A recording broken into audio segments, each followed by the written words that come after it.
But you're a good character, basically. Like very good character, but like it's it's even better in French because it comes like more natural, you know. Ah, So like, poker's big in Canada and France, right? Or is it France way kind of? bigger than Canada.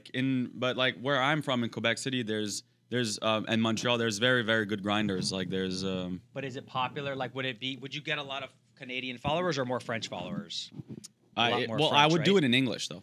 Oh, really? Yeah, but I would do it sometime in French for like Because to if you mix do up. it in the native language, then you have a huge advantage because all Yeah. those people will be like, they'll watch you over all the English content like immediately. Yeah, but it's like way smaller. But the French people will watch it for sure. Then it's like a I would say decent market. But like I could do both. You know, like I'm pretty much almost bilingual, and yeah, I just feel like nobody does.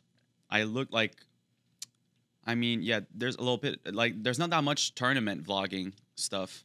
There's a lot of cash and stuff. Vlogging is actually not that hard to. It's the editing is the really time consuming stuff. Yeah, I know, and I don't have the time. No, for it, you don't. so- And where I'm building like a program to like help people with video editing and make it more efficient where it doesn't have to cost that much. But yeah, but it is annoying. I can't tell you how many times It probably takes like 10, 12 hours editing one video, you know? Like no, after you're a professional and Yeah. that's all you do all day, you get like. yeah, But your first video, like yeah. my first video that I edited, it took me like 4 hours, and Yeah. now even me, like I could probably do that in a half an hour. Okay. I don't do any video editing by default, but going through the process of video editing myself really helps me understand like what they're doing. Okay, yeah, because yeah, you know, like in the vlogging, like you have to like I don't know, like I had like good ideas. I wanted to get a drone eventually, like from like the places I would go travel, like show where I'm from, what I'm doing, where we're saying what's Because like my you're daily. like the life that you're living is very like people definitely would love that. Yeah, You're living the dream, you know? for my age. Yeah, it's Yeah. How old are you? 27. Wow, it's crazy because we've already known each other like 4 years. So you were really see that was the thing we were talking about before I think we started filming that when we first met, you were really young and you were we haven't like stayed in super touch lately because you haven't been local, but you were kind of you were like I don't know what the term is for like a pro who berates the whales, which is like the worst thing you can do in poker. But that was you when you were 22. I've been always like that. I just like, but then like You paid the price. yeah. The whales would message the game runners and be like, "Who is this fucking guy? He's so tight." And then when he finally beats me, he tells me I suck. Like I don't want that. I think it's an ego thing, probably. It's just like, Yeah, people get hot. I mean, I had friends like that. They'd be Yeah. like, "You suck. Why would you make that play?" And it's like, buddy, if I suck, then you should be happy to Yeah, play I poker know. with me. Like it's just, it's like an ego thing, and just like also when the money matters more, it's like you behave worse. 100%. That's something Like- I've noticed that I think The more the money matters, the more people get frustrated or butthurt. affected. Yeah. And I think that's a big thing. We could talk about it too. I think that's a really big part of bankroll management Yeah. is when you're playing at like when you have like 1% of your bankroll on the table, it's a lot easier to be calm than when you have 7% of your bankroll on the table. Oh, Or like, I've God had forbid, 100% of my bankroll yeah, on the table. you've been. We've kind of all been there, but like like when you have 100% of bankroll on table and like something doesn't go your way, like you're like, oh my God, I can't breathe right now. You're like, Yeah. oh, I'm hyperventilating. But it makes you play different. Like for me, like you play money scared and stuff, but I remember I'm very focused like when all of it's on the table, you know? Yeah, It's- but this is a big like I think there's like 4 or 5 different like main. I always think about this because I'm a recreational player, but I still like to think about what it means to be a really good poker player, right? So I mean, just because you're someone who's successful, you know? yeah, like I know how to make money, I know how to raise a family, I know how to have a business, you know. So I'm like always thinking about how to be better at things. Yeah, you just, what's the word? Like you optimize. Yeah, I'm try to- optimizing and learning. yeah, everything. One of the things in poker that I think is really underrated is like that. I mean, people talk about it now a lot, but bankroll management and like playing at just the right stakes and like not moving up too quickly or like being like I'm gonna shot take, but I'm a fully like I'm having have the conversation with myself that I'm shot taking, and I'm gonna be a little bit more emotional. Like if I lose a big pot, I might dust 30% of my roll on this game or whatever. So like sometimes like me like like now I stake people. I like 4 or 5 horses or something playing different stuff. Yeah. And I'm kind of aggressive about it. And I think a big part of it is me just being too nice. And like I should be probably more careful about it. We can like talk about it later. Yeah, 'cause you I think- definitely want to be careful, and you should probably have standard contracts that you use. You're probably doing everything on Handshake or just Telegram texting. Yeah, like, but they're all like very, very good friends, you know. But like I've had like I would say staking is probably good in like 5% or less cases. Yeah. I think like It's usually just because you don't want to say no to somebody. Yeah, You're like, I that's don't my- even know if he's a winning player, but okay, like, here, take a so- 10K stake. is it recording right now? Yeah. Or no? Okay. Yeah. Good. Like all right. Like it just I don't want to like throw people under the bus. Yeah, 'cause I don't then- like to use names. Yeah. So the way I do it on the pod, because I think this is like the professional way to do it, if somebody's a public figure, then names is cool, right? Especially if like you're going to talk about like, oh, this guy said this on this guy's podcast, then you use names. But for people that aren't public figures, I don't use names. Okay. That's like I think that's like the professional way to handle it. That's So, fair. Yeah, I just feel big part of staking is like you want, let's say for me, like some friends or whatever, I want to help them have a better life or a chance to, because like I think like if you come from an online background in poker, like you can play for very small stakes and become very good. Like let's say there's very good players, let's say from Bulgaria, and Bulgaria, Yeah. like it's very cheap to live there. Yeah. Like people make, I don't know, probably like 500 a month or something. So if you make like, I don't know, 1K a month playing online poker, you're Killing it. Yeah, you're killing like a it. king. Yeah. So then you can become very, very good online for not much investing.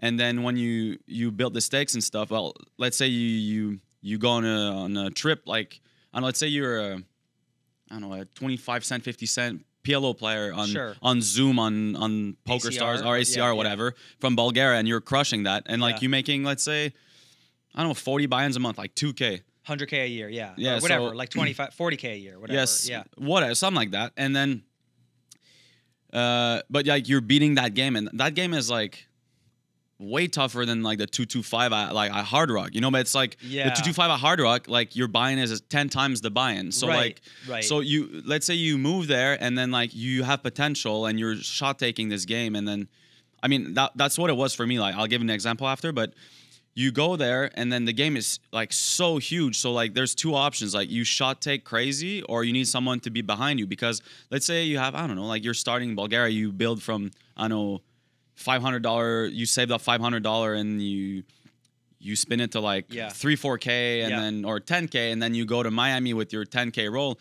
You can literally lose half of it in In a night.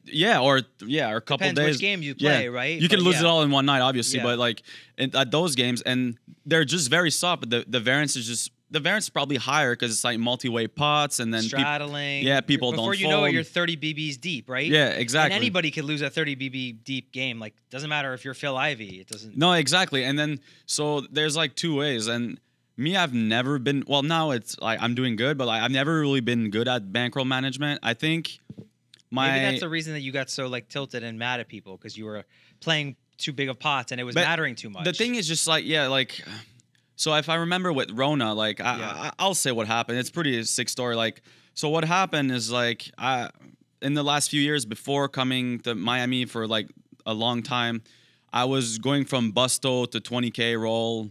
I don't know, 10 times, 10, back and 20 forth. times. I don't know, like over 3 or 4 Standard. years. Everybody's like, gone through that probably in poker. Yeah. being like emotional, not good bankroll management, bad lucks in life, just stuff happening.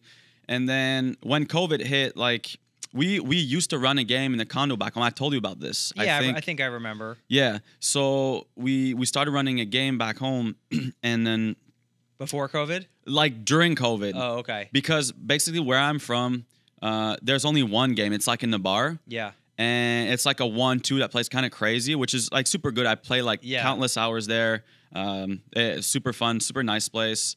But when it shut down, like, so like, I know people with like addictions or whatever, they still need to gamble. They still need to, they still want to play, you know? Right, yeah, of course. And then like some people don't like to play online, and Yeah. you know, they don't trust it. They don't like, they like the live experience, you know? So I said, oh, like just I don't know, like F it, like just let's just start our own game in the condo. And then like I went super aggro. Like I put literally almost all my role into like renting a condo, buying a table, chips. I think like it was kind of stupid because in all the four of us, I think in it, and then we end up being five. I think I put pretty much all the money, and the other guys had more money than me. But I think we don't like split it equally, but whatever, that's fine. And then I think I was like managing the most of it, but it was good. Like we're running like 3 games a week, and we're making like I don't know, a couple. Like, I don't know, 2K each a week or something. So, like, it was good for me. And then I would It takes a lot of work, though. Yeah. Like, people, like, you see someone running a poker game and they're making rake or whatever, and you're from the outside, you're like, oh, this is like such a money printing thing. And then you get behind the scenes on the operations side, and you talk to the game runners, and you have to run your own game, and you're like, this is like this. Is this guy going to pay me the credit that I gave him? Exactly. Am I going to get in trouble for being on the lease of this condo? Did people steal chips from my There's so many things. So many things. Then like when we started, it was I put like pretty much all my entire role in it, and then what happened is like we run for like a couple months, and then in Canada they had this curfew. So when Canada was super crazy with COVID. This thing happens here. People like just go out with their guns, you know. Here, fuck it. So you had to be home by 9 or 10 p.m. So people would some people would literally rent out their dogs, because you were allowed to go out after 9 or 10 p.m. with a dog, like for a walk. That was or something. your get out of jail free thing. Yeah, because but the thing is like if we ran the game in the condo during the curfew, I mean, we had to run overnight, you know, because it was like from 10 to like 7. They couldn't leave the condo until 7 because if you're out like during the curfew, arrested. Yeah, exactly. Crazy. So it was like completely crazy. So that kind of like block us a bit from running a lot. So I came here, like I came here. I remember I don't know, man. I had 6-7K bankroll, and then I borrowed 2K from USD from a friend. And then, you know Frank, that from Hard Rock, Big Frank, Cuban Frank? I think I know who you're talking about. He's a personality, so I can say who it is. Okay. But yeah, Cuban Frank was playing there. I think he got banned now from Hard Rock, but he was there, and just like, back then it was 4-card PLO. I think I know who you're talking about. Does he play private games or no? I don't think so, but like he berates every dealer. He's super racist? Yes. That's Frank. I've played private games with him. I know who you're talking about. Like, he's big guy, pretty older, like 60s. Italian maybe or something? He's Cuban, I think. Is he Cuban? Yeah, big guy, long hair, glasses. Oh, no, I don't think this guy has long hair, but I mean, anyway. Yeah, maybe, but he's very big. Okay. Like, I think it's a different guy, but... Okay, but yeah, that guy was like playing very often. It was, very good for the game. And then I went there, and like, that's pretty much what happened. I had like, I was short, like, I play with Smokey every day. Yeah. And... I came there with like, that was before COVID? Like during, like it was like. Was that your first? Had you played at Hard Rock before COVID? I did. I like very limited. Yeah, like few trips, but not like extended periods. Like a week or two, like for a series or something. Yeah. So all right, cool. Let's thank you guys for tuning in to the Miami Lawyer Daddy podcast. I am very happy to be doing our first. You guys have heard me talk about poker before. I'm a huge poker fan. Today we have a up-and-coming star. He's 27. He's been in poker for a long time. I've known him for a few years. We've played a lot of PLO together, and he is on a heater. He's just won a few tournaments, and he's crushing life, and he's matured a lot since I first met him. He was a young hothead, and he's doing really well. I'm very happy to see him winning tournaments and growing as a person and as a poker player. So today we're joined by Frederick Normand. He's from Canada. What part of Canada are you from? Quebec City. Quebec City. And we have a lot of mutual friends. We played in a lot of private games together. We played in a lot of online games together. And I told him when he won the tournament, I said, get your ass over to the podcast. And then in the meantime, he won another tournament. So he's now won 2 nice-sized tournaments in the last 2 months, and we're talking all things poker and life, and that's where we're at. Thanks for coming by, brother.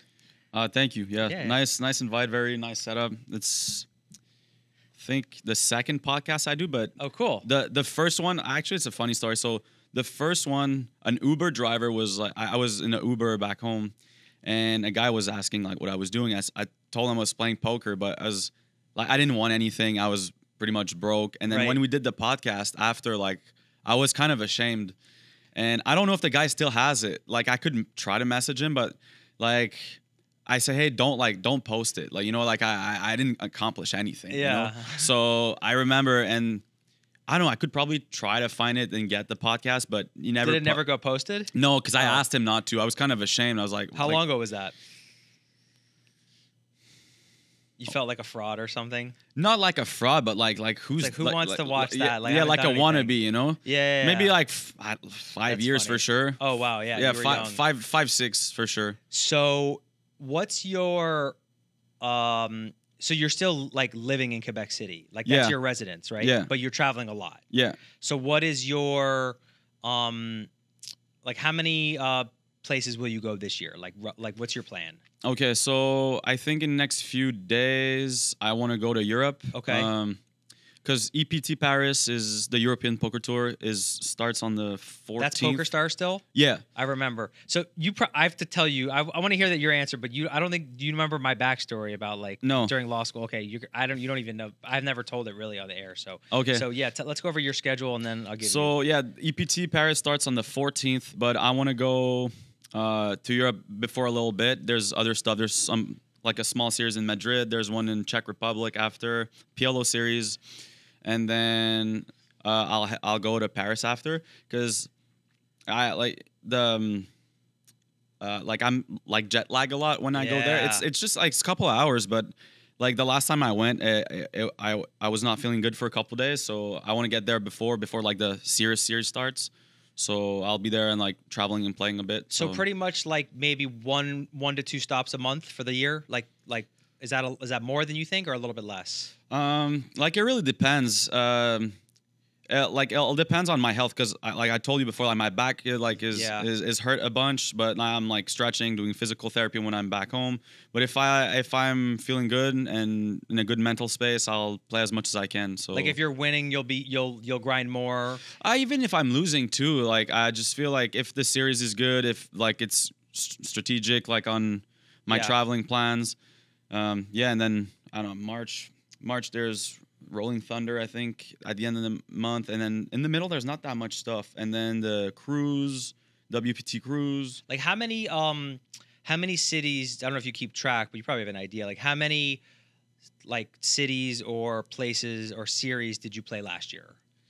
Not that much. Well, Like 10? like I need to think, like, because what happened is like I played a lot of cash, and I always loved tournaments, right? Yeah. So I always wanted to go back to tournaments, and then like in tournaments you need like a big roll, like obviously High variance. Yeah, Right? Yeah. So two options: you sell action, or you just take a huge piece of yourself, which is like probably And stupid. you just swing. Like you Yeah. just have to deal with the swings.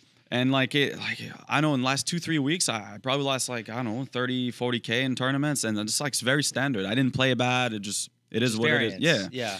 And then, but yeah, I would say I went like, I always try to get the Florida stop because it's very good. Yeah. So January. I think and there's then 4 stops now yeah. this year, right? Four hard every year, rocks yeah. Here, which is crazy. Yeah. I played, January here last year. Then I played Borgata here, and then April I was here too. Then I went to Monte Carlo, bricked everything. Where was I last March? Maybe I was back home. I can't really remember. Then April here, Monte Carlo, bricked everything. Then went back home, played online a bit. Then went to World Series and. I got there a little bit late, not from the start, and I played literally everything, almost like I think in 24 days. Yeah, I counted. I think like over like 315 hours or something. How much does? So you won what, like 750 total between the 2 wins, basically. Yeah. So how much does that change, like your, like plan for the year and your outlook, and does it like I think that's what a lot of people. Because I've talked about this.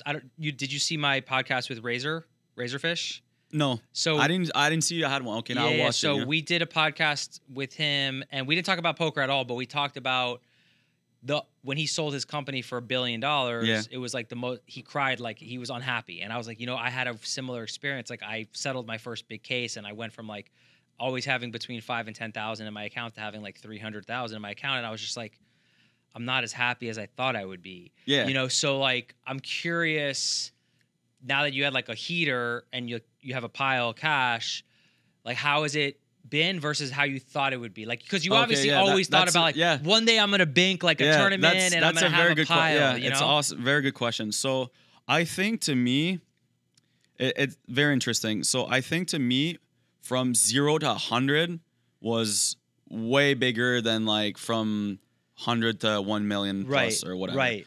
I remember like so, you know, like the most where I built most of my role is in Rona. Right, Like okay. I don't know. I guess I won like 200 or something. I don't know. know. Yeah, I won like Rona, just so you guys know, the- Rona was an online game that we played in together during Corona. It was called Rona. So Yeah, I that's did- what he's referring to when he yeah, says I did Rona, very yeah. good in there. And then Private game, online app game, which there's a million online private yeah, games. and that one was very good, especially in the beginning. But yeah, I think like I remember like I was building it up there, and I remember like and yeah, I was getting paid in crypto and stuff, and crypto like swings crazy, you know. Yeah. And then when I remember one night, I think we went at the strip club or whatever, and like I like refreshed like my wallet, Yeah. and I like it hit like 100K, and like I got like very emotional, like I Wow, like yeah, like okay. at the strip club. I just thought That's it was funny, but and I'm like I don't really enjoy the strip club. We just go there to like I don't know, like have a few It's a drinks common and social place, yeah. yeah, and then like it goes late, and you know I wasn't there. He's not referring to us. He was there with his friends. Yeah. My wife might watch. yeah, he wasn't there, no. And then yeah, and then that was a big deal for me because I don't know, like yeah, in poker your money is kind of like your life in a video game. It's your business. Yeah. Like, your role is. It's a really interesting topic. I mean, you could do a 3-hour podcast just on like your relationship with money and poker. Exactly, And, yeah. like it's a very zen spiritual thing. And yeah. then yeah, and people like me, I guess all my money I count in my bankroll. You know, like Right. I'm waiting for this summer to have like more like safer investments. Like I have some crypto. Yeah. Whatever. I have. Yeah. But I think yeah, I always calculate as like my role. So yeah, going from 0 to 100 was very emotional, and I think like 95%, 99% of my role was in crypto, so it was like kind of like all out of my control.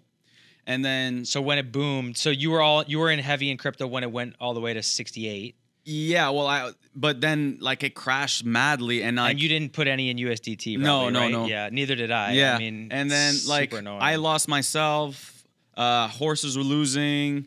I got stiffed. All of it, and then. So you experienced a solid downswing. Yeah, so let's say from October 2021, I remember October 2021, I peaked at like, I don't know, 350K roll or something. Okay.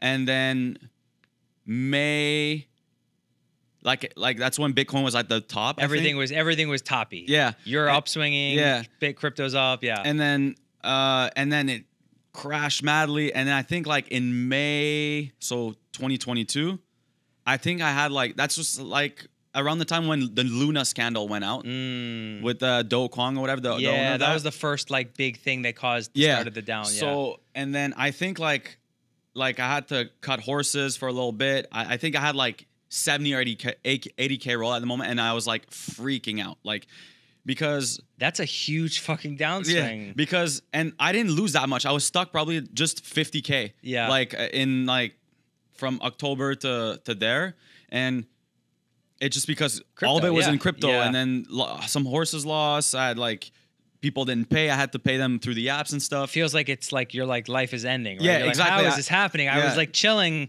3 months ago, and now then, yeah, and I've never been. I don't know. It sounds crazy, but like for a poker player, like your money is your life. So if you go to zero, like I promised myself when I hit like over 100K or whatever, I was never going broke ever again. Yeah. Like, it was no chance. So when I was like at 70, 80, like I remember I called a friend. I like you had to have like a come to Jesus moment, right? Yeah, Where you're like, so- like if I go bad another month or two, like I'm gonna be really close to bankrupt. Yeah, so I was freaking out.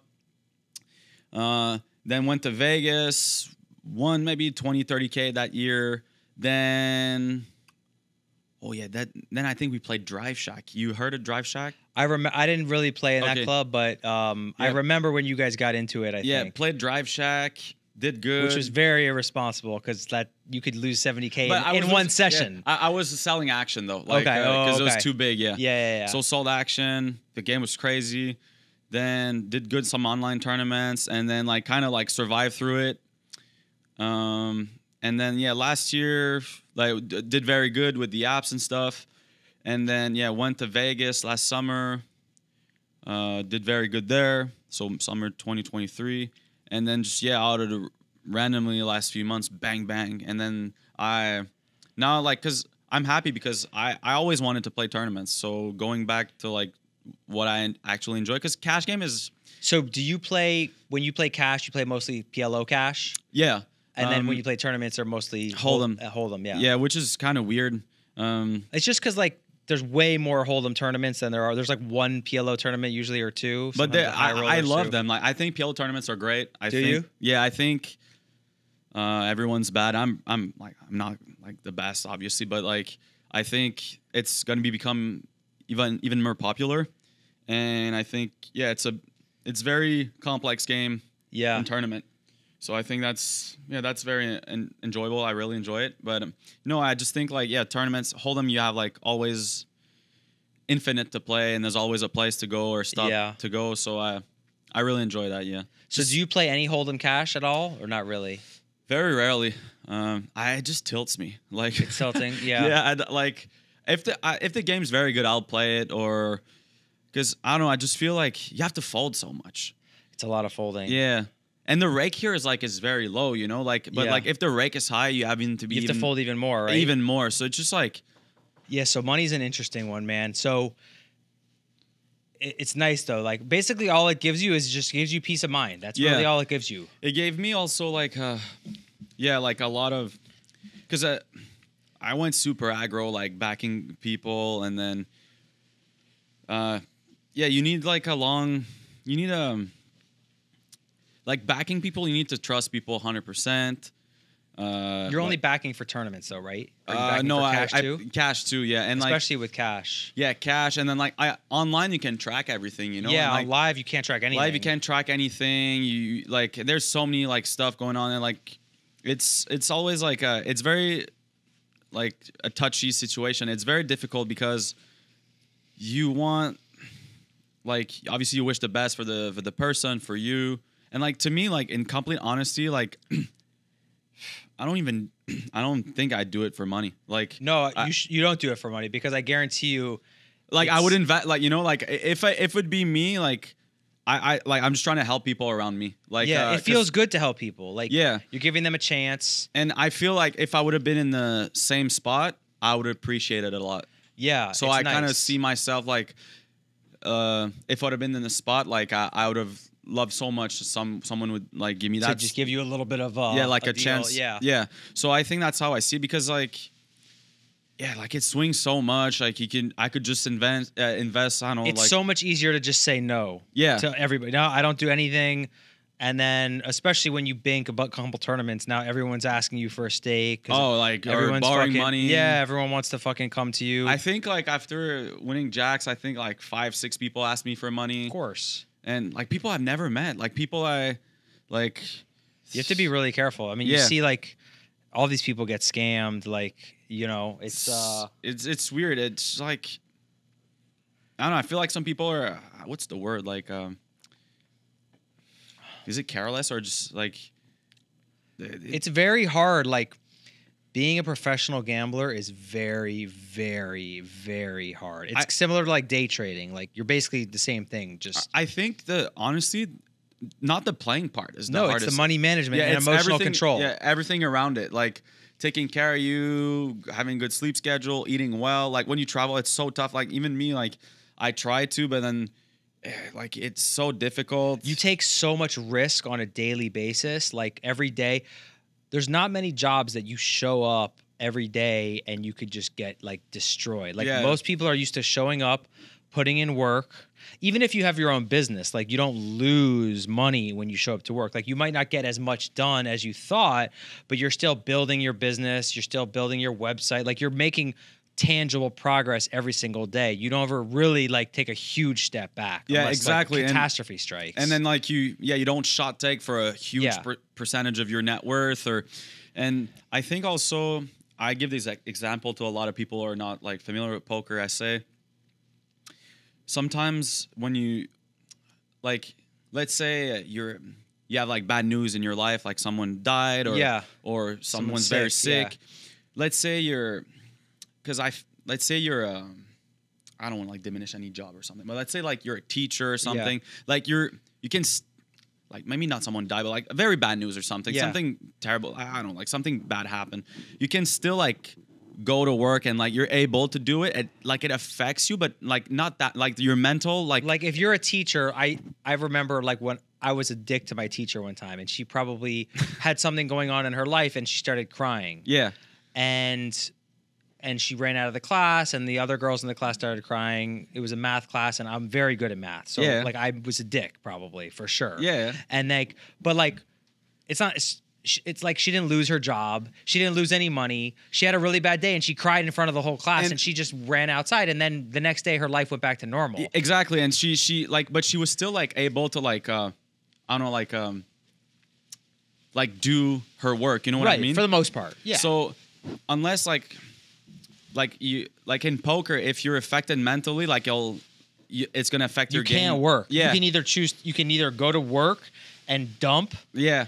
Or you can you have to take the whole day off. Exactly. So because it's like it all based on your decisions, and like I consider myself a super emotional person, and like I used to have like mad tilt issues, like very very very bad ones. Like I have like very just punting. Yeah, like mad. Well, it makes sense. That's kind of similar.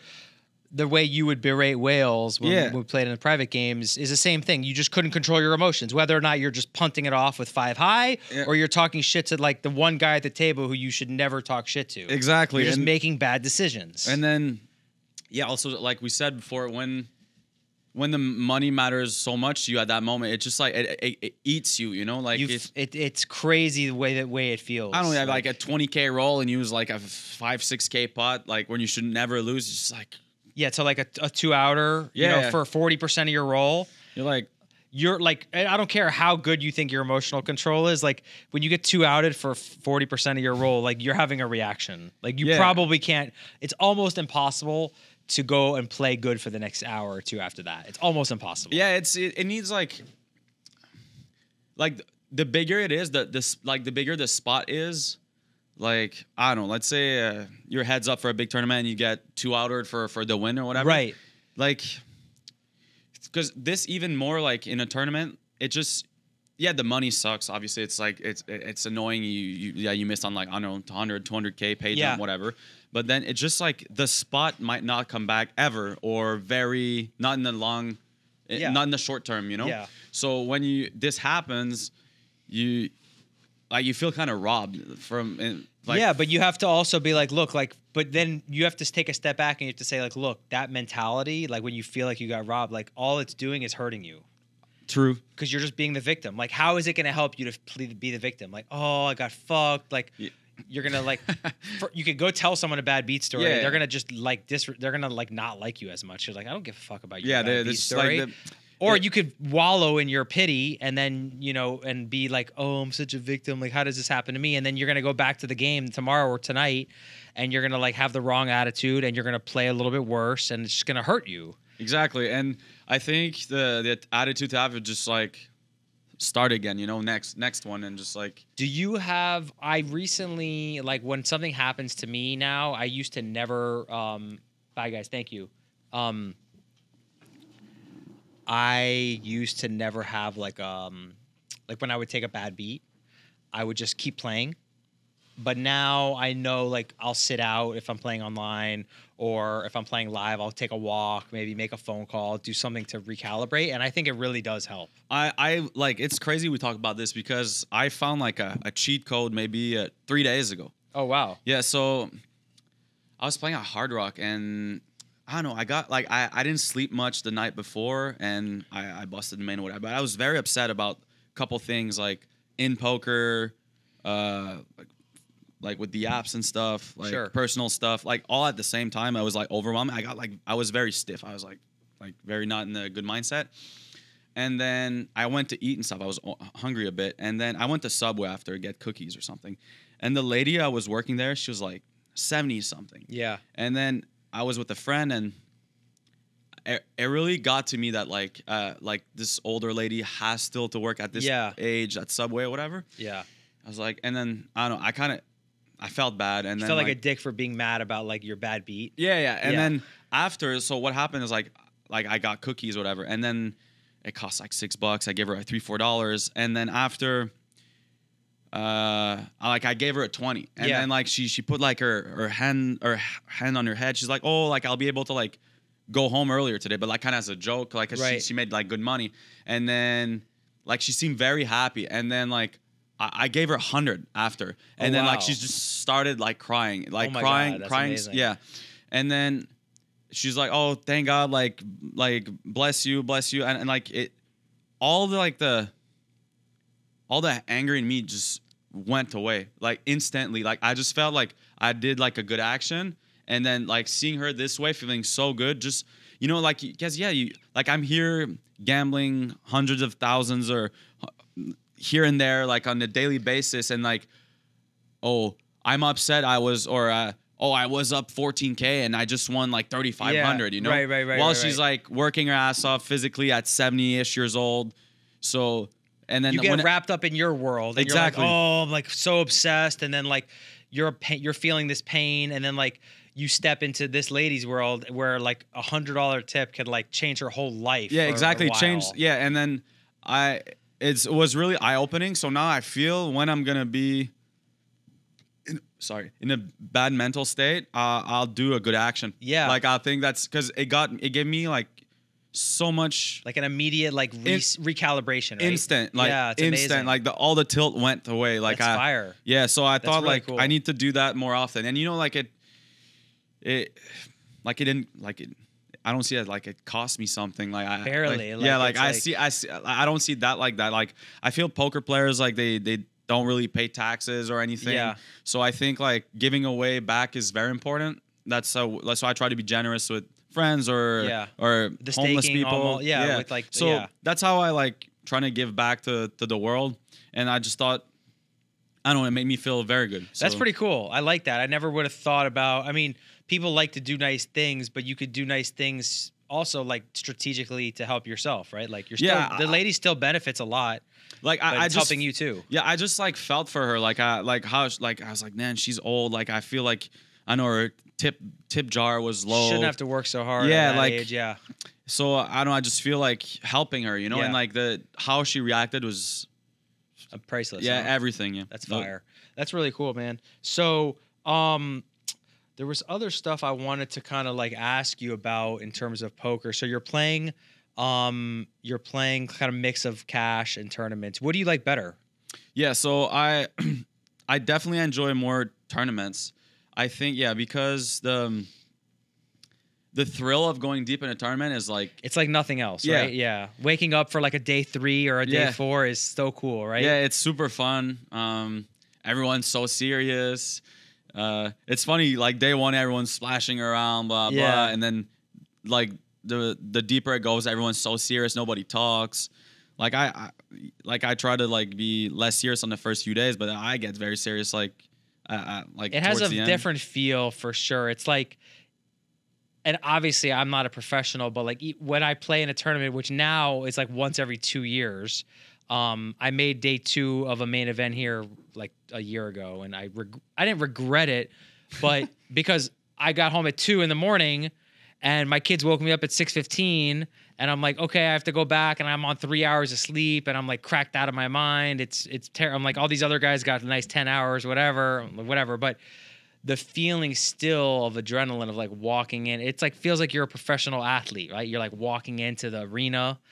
Okay, what's the scoreboard? 10 guys left, 30 guys left. What are the pay jumps? Like there's so much structure to it that cash games, there's nothing like that in cash games. Yeah, so like, it's just like backyard brawling cash games, and then tournaments are more like it's like the big official stage, arena. Yeah. And then, like there's like a lot of pressure. And then when you when you play for a living, like also, yeah, there's I would say added pressure in the way that like you don't want to lose to like the whale or something.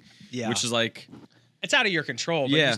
it still sucks. yeah, because like I don't know, like because it's like one of the few, like work areas that like a non-pro can win quite often. Yeah. Like, but like if we go play baseball, me and you with pros, we just get we'll wrecked crushed every time. every single like 100 out of 100. That's why poker. That's one of the reasons why poker's so cool. Yeah, exactly. Because like some random guy that barely plays can just win at some Yeah. point, you know. And so Yeah. it's very good for the economy of the game. It's cool that like it would be boring if everyone played the same, you know. Yeah. So that's like another cool aspect of it. But yeah, like that's what I enjoy a lot, and just like the traveling around it, like. I mean, yeah, you can travel to go play cash here and there, but just tournaments, you go from city to city. How much does traveling? Because this is something that. So let me tell you, you don't know this. So when I was in law school, this is 2000. And I was in law school from 20, and I did business school and law school. So I was in school from 2004 to 2008. In law school at University of Miami, I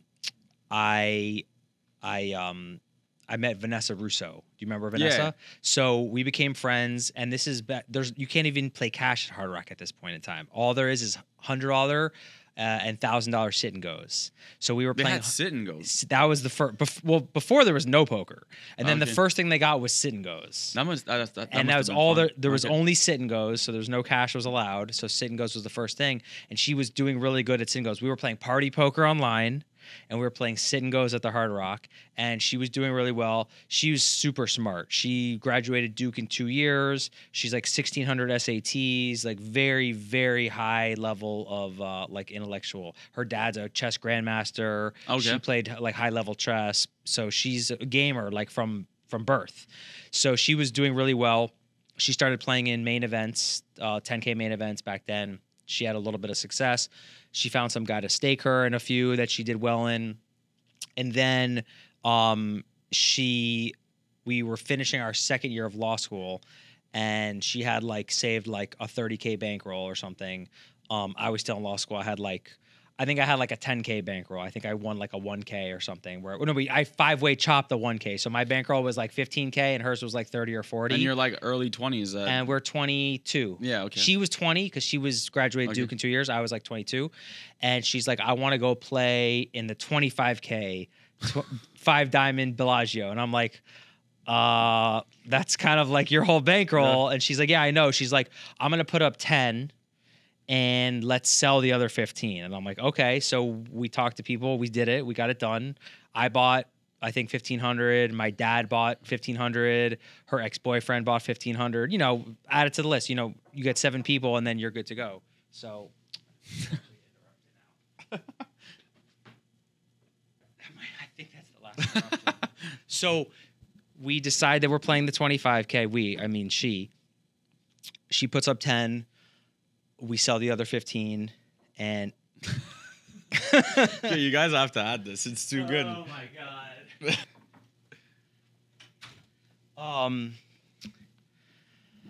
That was my fault. So, long story short, we get the money. She flies out first because I had a final exam for law school. Okay. And so she flies out first, and while I'm on the plane, she starts. So I'm like on an 11 a.m. She's Bellagio, 5 diamond. This is back then. It might still be, but back then, this was by far the biggest tournament except for the main event. Yeah, 25. Yeah, the 25K back in 2005 was like unheard of. Yeah. There was no high rollers. There was no super high rollers. None of those Yeah. terms even existed. Yeah. Everything was a 10K, everything. And then the main event was a 10K. So this was like the only big tournament outside of the main event. And so I'm on the plane, I land, and she's the chip leader. That's like quads into top boat, and she stacks somebody, and it's like a super deep event. So having chips early is like Yeah. a big deal. And she just like sun runs, and it's a 6-day event. Yeah. So super crazy good structure, like lots of play. And the whole time she's like playing on the rail, like I was like her manager basically at this point. And we're staying at the Bellagio. I'm playing cash. She's whatever. And I become friends with the PokerStars rep.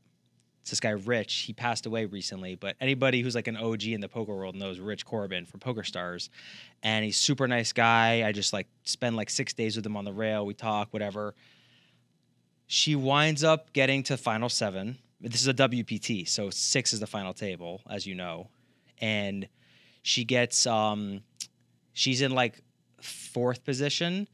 And she gets into a big hand where she like 5 bets with ace king, and the guy in 2nd position like is priced in to call with ace jack, and so she has like because he like 3 bets and she jams, and it's just like he kind of has to make a crying call or something, and she loses. She would have been like clear chip leader, like sickest spot. First place was $4 million. Yeah, must have gave her still a good. No, it was good, like 280. It was like a 280K payout. 279 I think was the payout for 7th. So it was pretty sick. But the better part about the story for her and for me was that big bankroll boost. well, big bankroll boost, but because I spent all that time with the Poker Stars guy and they really liked her, we walked away a month later. She had her deal with Poker Stars. Oh, okay, that's how it started. So that's how it started, and then she had a deal with Poker Stars, I think, for like 8 years after that. So, and I helped her. I traveled a lot with her, and we became friends with like the whole industry. It was crazy back then. That was pre-Black Friday, so it was a different world. It was like the glory days. She wound up dropping out of law school. She came back and then finished, but I obviously finished law school. But it was What is so she cool. up to now? She's a lawyer now. Okay, that she makes finished sense. law school. She's practicing law down here in Florida. We keep in touch a little bit, but those days were like actually. Why she quit poker? She got married. She has family. You know how poker is. It's time consuming. For you, it's like perfect. Like a 20-year-old in your 20s, traveling, like single, like no kids. It's amazing. But if you want to settle down and have a life, it can be very difficult. So, but that was a really cool. So the backstory. Like I've always loved poker. I was playing in home games when I was in high school, like running games. Like I love poker. It's fun. It's social. It's like the best game. So I've always been into it. So you didn't know the backstory about like my like time in the professional poker world there. And then obviously after a few years doing that with Vanessa, I was like, all right, like I'm going to just go back and like be a lawyer and build my like law firm and build my business and stuff. And then worked out well. Kind of didn't play poker at all for like literally like 10 years. And then when COVID happened, there was like nothing to do. And like all my poker buddies were like, hey, let's play on the phone. Let's play in this club. Let's play in this club. And then I just kind of got the bug, and then it's been good. And a lot of my business has come from poker. Like a lot of my cases at my law firm come from poker dealers, because I played a lot in law school. And before I started really like focusing on work and stuff. So just social element of poker is like probably my favorite part about playing. Oh, you meet like all kinds of people. You get very good contacts. You just invited to some crazy places. Yeah. Just a lot of opportunities. You get like, I don't know, like a table of 8-9 people. Everyone's doing something different. You learn. You're with them for like 8-10 hours. You learn a lot about life or their jobs. Or you really do. I think golf is amazing too, but I do think poker's even better. Yeah, because poker, you're stuck with them for like 8-10 hours. Yeah, you're literally at like a meeting for 10 hours. Yeah, like golf. Yeah, you're in the cart with someone, or if Yeah. you walk, you talk a lot for sure. But yeah, like it's just, and it's. You have gangsters, you have doctors, you have lawyers, you have everybody likes to play. Yeah, bankers. Yeah, so it brings all kinds of people. I enjoyed that a lot. Yeah, learned a lot. Learn every day. Just you get all kinds of characters. That's for sure. With the travel was the one thing that like from the outside it looks so glamorous. Like, oh, you get to travel. You're always at like a new place. It's like so cool. That's like the dream. But I remember from the days with Vanessa, it's like, yeah, like there's parts of travel that are really cool, but like it gets really tedious and it gets really expensive. Yeah, it's super expensive and pretty expensive. Me, I hate flying too. I'm like scared of flying. That's another problem. I don't think I've emptied my suitcase in like 2 years. Really? Like back home, like when I go home, I'm there for like 2 months. I like. You just live the same way that you live as if you were traveling, basically out of the suitcase. Yeah, pretty much. Still? Like I like go home, work on like, yeah, because I know I'm leaving again soon. You don't really ever get comfortable, so to speak, and like act like you're back there. No, it's because I'm like I'm there for like under 3 weeks or whatever. How much do you think the travel expenses eat into your like financial, like your ability to save? It's substantial, no? Yeah. Do you keep track of it? No. No. I want to this year. Like I started like doing for this year, and like here I have a house now, so it helps a lot. You have like a month-to-month rental? No, I bought a house with Seb. Oh, amazing. Yeah, That's so cool. yeah. So we bought a little house. And then when you guys aren't here, you do Airbnb with it or Well, something? we want to, but like we always have like a horse or like staying there or like friend or How is it close to the Hard Rock? yeah, like 5 minutes. Oh, that's amazing. yeah. So it's like it's very handy and That's like really cool. we don't like really need much when we're here because like I go there, I sleep, shower, eat, and then go play. So that's like That's a good. That's so. This is like besides Quebec City, this is the place you spend the most time. yeah. That's cool. That's Yeah. really nice that you have another place. I mean, yeah, like I hate the winter back home. Like, I don't like the cold, so I Yeah. try to dodge it, come here, and then. But now since I want to play more tournaments, there's like, I've stuff I have to check because like of the taxes and like because we get taxed as a Canadian, but we get it back. And then you have to obviously you can't spend more than 6 months here, right? Yeah. Do you correct. have? Do you? Is there anything you can do to get more status? Like, have you consulted with an immigration lawyer? No, like I think you can extend it once every, I think 7 years or something, maybe more, something like that. Otherwise, just like get married or something. Or if you invest in a business, then you can get like probably a working visa or something. But so you just have to come and go a lot. Yeah, but which is fine, like because I can like play elsewhere, like Europe or Europe, Asia or something. And then, like to me, the best part is like the Win Series in December, the World Series in June. And then a couple WPTs here and there, across the years. That's fine. And like since I want to play more tournaments than cash, then I can be on and off out, which is good. And then play elsewhere the rest of the year. Are you gonna play? So that's crazy that the second tournament you won was a really small buy-in. It was only 1,100. Right? 16. Yeah, 16. Like it a said month ago. 1140. Maybe it was 1,500 plus. I thought when I pulled it up, it said 1,140, but it was 2,100 runners, right? It was at the is that a win? Yeah, like I know it was 1,600. Yeah. Oh, okay. And then the other one was a main event, 3,500, right? 5K. Oh, 5K main event. Yeah. Okay. So one was probably like only 300 at runners, and then one was 2,100 runners. Yeah, more or less. to a 365, I think, and 2209. I think if I remember. Yeah. Okay, that's cool. Do you play a lot of 10Ks or no? Because that really makes the variance go a lot higher, right? Like I'll play every like main event 10Ks. I'll play it. Like the ones that you think have the most value. Yeah. I think it's just safer. But most of the main events aren't even 10 anymore, right? Yeah. Like all the Hard Rock ones are either 35 or 5, right? Yeah. And then the Win was 10. Yeah. But like EPT, those are 10. EPT is 5. Is it? Yeah, it used to be 10. Some were 10, some were 5. Now it's I think all 5. Have you ever played anything bigger than a 10? I played 25K in Bahamas. I bubbled it. Just recently? Like the PSBC last year. Yeah, you that, just sell privately. You don't have like you don't do any of the websites. No, I sell privately. Okay. I think it's just easier. Do you sell with markup or do you sell with zero markup a lot of time?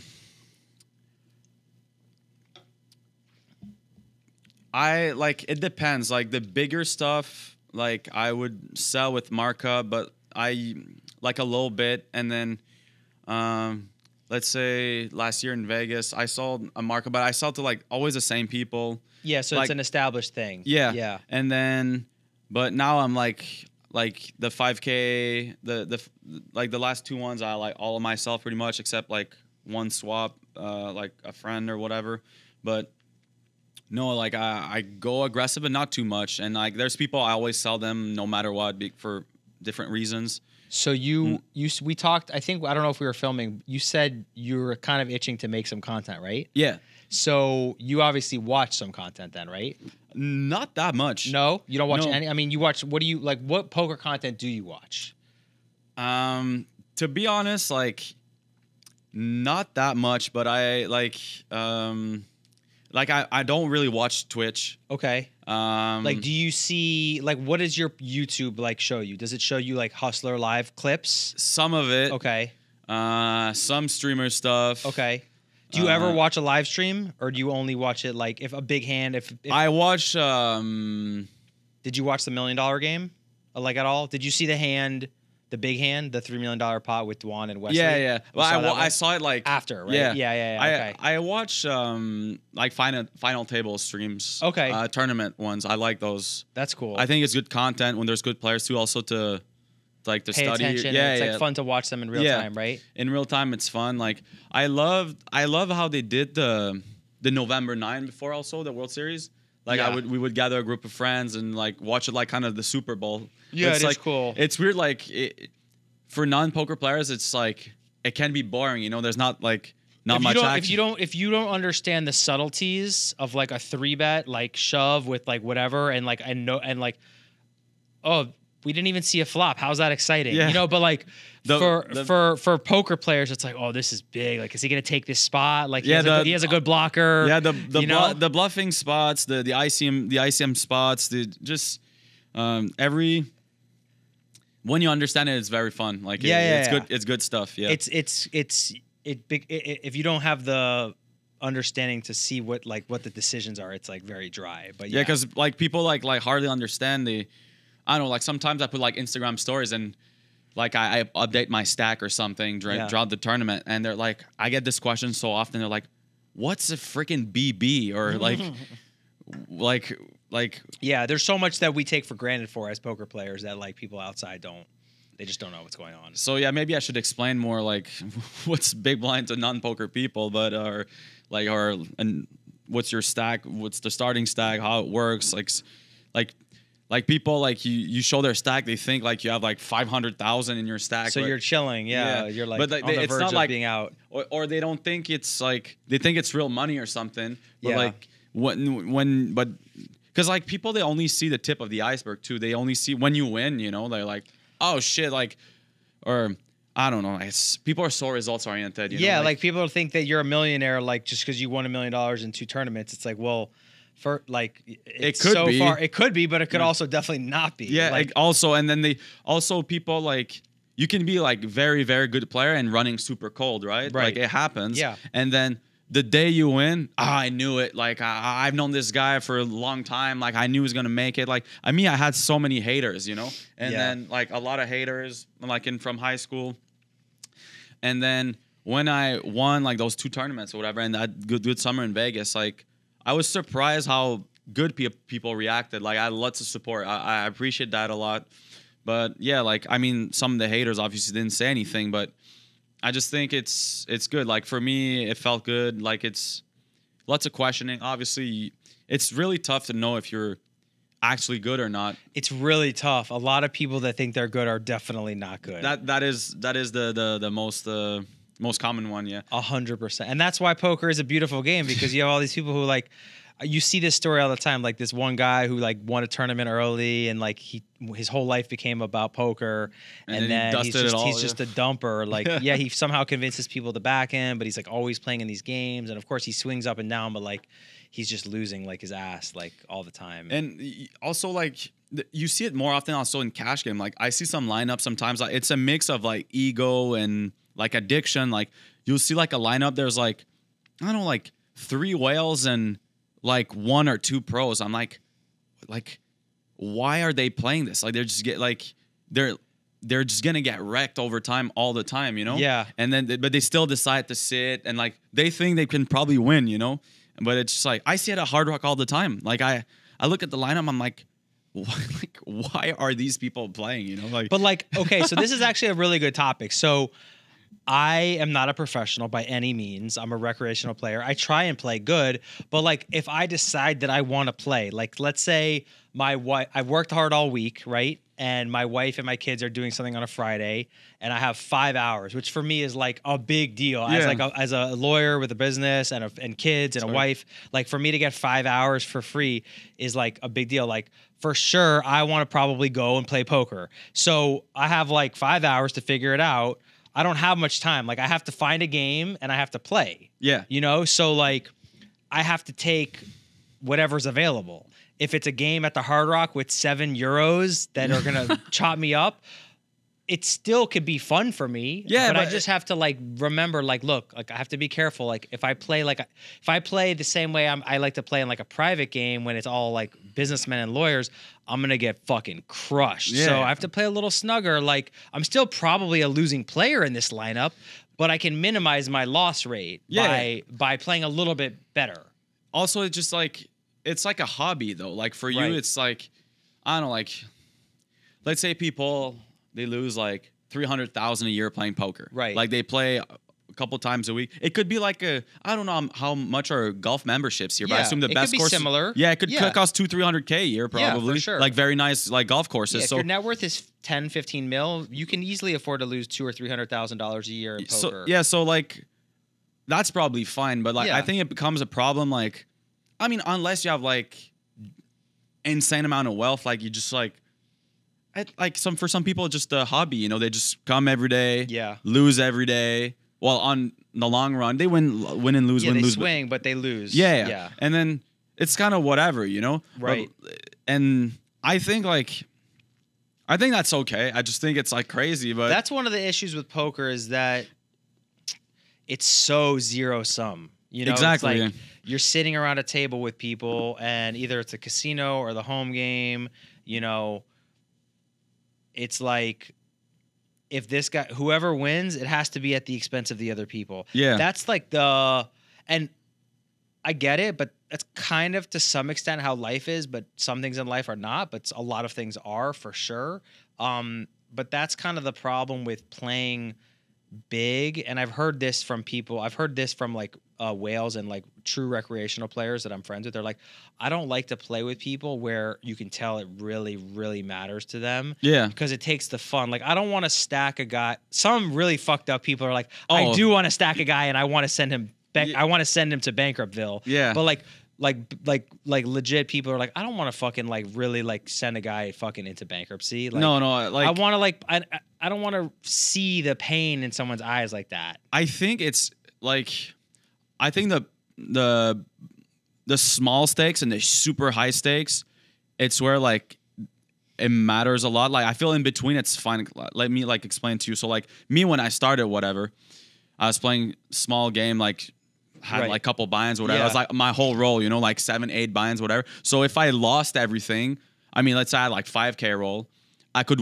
go back to work and like build it back, like Yeah. a restaurant job, whatever. But like Right. it was still everything to me, Yeah. you know. So, but it happened. Like I got stacked like to my last dollar, couple times, many times. Yeah. And just like it's a interesting feeling. Like it's not a good feeling. I think that when the people when you're playing like at stakes where everybody's like comfortable, the zero sum element goes away a little bit because it's like okay, like everybody can afford 50 buy-ins tonight. Like Yeah. it doesn't matter if this guy goes off and he loses. It eases a lot the atmosphere, I think, and like Yeah. everyone's more chill about it. But like, I don't know, for me, like when you lose everything, man, like or like a big portion of net worth, like you don't sleep well. I know. Like I have crazy degenerate stories if you want to hear about it. Like I don't know if people want that. Like people definitely want to like- hear it. Like I mean, like what's your oh man, what's the one that like the one story that you tell people like over and over again about like I don't know if you have a friend that you can tell is going down a bad path and you tell them like what is there a I specific have one that I you know have that so you always many use? like so many like taking crazy risks. What's the biggest Omaha game you ever played? Because Omaha, that's another thing. I think that when people switch, I think there's a good amount of content that needs to be made about understanding the difference between Hold'em and Omaha, because in Hold'em, this variance is way lower than it is in Omaha. Except tournaments, yeah. But like, well, yeah, but in general, like Hold'em Yeah. cash versus Hold'em like versus you Omaha won't go cash. in like a 20-25 buy and downswing and hold them. Like you will never. Like I don't- yeah. like, as a pro, I mean, Yeah, it's yeah, very yeah. unlikely. Whereas in Omaha, it's super standard, Yeah, right? Yeah, 15-20 can happen. Like you're just so many spots where you have to take. You're like, oh well, in Omaha the equities run so much closer that you're like, oh well, I have 800 in this pot, so now I like definitely have to put in 3K. Yeah. Like with almost any like connected cards. You It know? just since it's run closer, people and especially in live poker, like people are you're always all in. They hate the fold. Ego is a big part of it. Yep. People don't want to get bluffed. yeah. they hate someone, they don't want to give him action, then they get stacked again, or they get lucky. Like the biggest that I played, 100, 200, 300, I think. 1, 2, 3. Yeah. 4 card. 5 card. How do you feel about 5 card versus 4 card? By the I way? hate it. I hate 5 card too. Yeah. I mean, I'm getting a little bit more used to it. I played in a game here. I think it might have been a rigged game or scamming. Like I never won in. I don't think I've ever won in any private game in Miami, which is like kind of like. But there's so much variance. I know what you mean. I feel like I played in a lot of private games. But the where I'm like, oh my God, how can I not? Like, I don't think there's anything going on, but still, it's like, fuck. Yeah, there's something going on. I'm sure there's some rigged games. I try really hard not to play. There's this huge scandal that happened in Montreal where I don't know if you heard about any of this. This is crazy. So people are gonna think it's crazy. Yeah. So some dealers had a formation in Dubai. How to like rig games. Oh wow! So dealers across the world would go to Dubai for training. Yeah, training how to like scam the games, and they went in big cities around the world. So I know like someplace in Europe, maybe here, Montreal definitely, and then they would have like players involved in private games because like during COVID and stuff, or when everything was closed, and then the games were rigged, and like the worst people would win over time and time and time, and now like I mean, I'm sure they won millions in those games. Like possible. it's a real thing in Montreal. It happened. Like I believe it 100%. So I mean, anytime there's the ability to make that much money with just a little bit of training and risk taking, people are gonna do it. Yeah, like it gets scary. That's why like now like unless I know everyone or like it's like a casino game, like we were in Bahamas and the people were cheating in the game, and like now in the casino. Yeah, at the casino, there's 3 guys from like signaling. It's a lot harder to cheat in a casino game. The way they had it is crazy. You're gonna Omaha. No, hold on. So 3 guys, like one of my friends and a very very good Spanish pro. They played like 4 or 5 nights and they got wrecked every night. And like my friend, after a night or 2, he called me at like 4 a.m. and he's like, dude, I just think like something's going on. Yeah, something's going on. Like he's a clever guy. He's very, very good. And this other guy is like elite pro in the world. Like he's top pro. Like they shouldn't lose like at 25, 50. Like it can happen, but it would have to be crazy variance. Yeah. Yeah. And then so there's 3 guys, they got caught in Cyprus. So how they would do it, it's not fully proven, but like how they did it there, they had a guy sitting next to the table with a phone, like with a special camera, like the table next to it or something, that when the dealer pitches the cards, sees the cards underneath. Yeah. Oh. And the 3 guys, they always sit seat 9, 1, and 2. So, and they all have an AirPod like this or whatever, and they don't speak to each other. One guy, I think was faking, could speak English. They're like Russian, or maybe they're from Uzbekistan or Kazakhstan. I don't know. And they never spoke to each other. But like, what would happen is just like the guy. So like, let's say, like I mean, it's all assumption, but like that's how like I saw from like the group chat the thing that were going on. Okay. The dealer would pitch the card, and then the camera would see the cards under. Yeah. So you would say the guy. Like, and it's streamed to someone somewhere and sees the card that are pitched. So we say like seat 3 has this and that, seat 4, 5. So it was very like easy to say 3, 4, 5 has this or that. And then how they were very suspicious about it. It's just like a hand went like, which a hand would never, if you know hold'em, it went like open 3-bet from Jamie Gold. Jamie Gold was playing this game. Okay. Open like 150, 3-bet 500.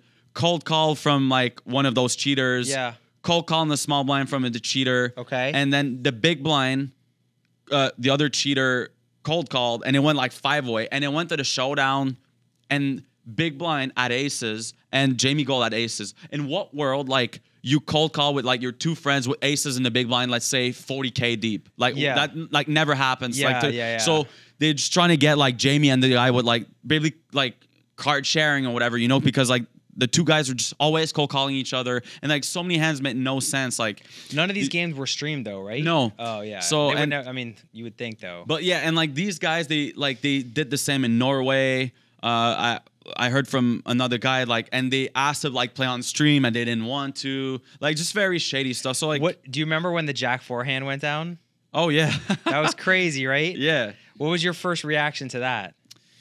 There's so many ways to interpret that whole So- thing. It's crazy. Yeah. At first, like, cause I'm very good friends with Robbie. Really? Yeah. Yeah. I remember I was supposed to play at a game with her here, Yeah, but I never met she's her. she's my very good friend. I mean, she told me personally, she like You knew her before the Jack 4? No, I know her after. Okay. Yeah, and I talked to her, and The problem Yeah. with what made it sound the thing that like if she had a story that made even a little bit of sense and that she stuck to that story, I think it would have made things so much better. Now it's been a while. I actually made a few videos on it because it was like I got to talk about this. This is crazy.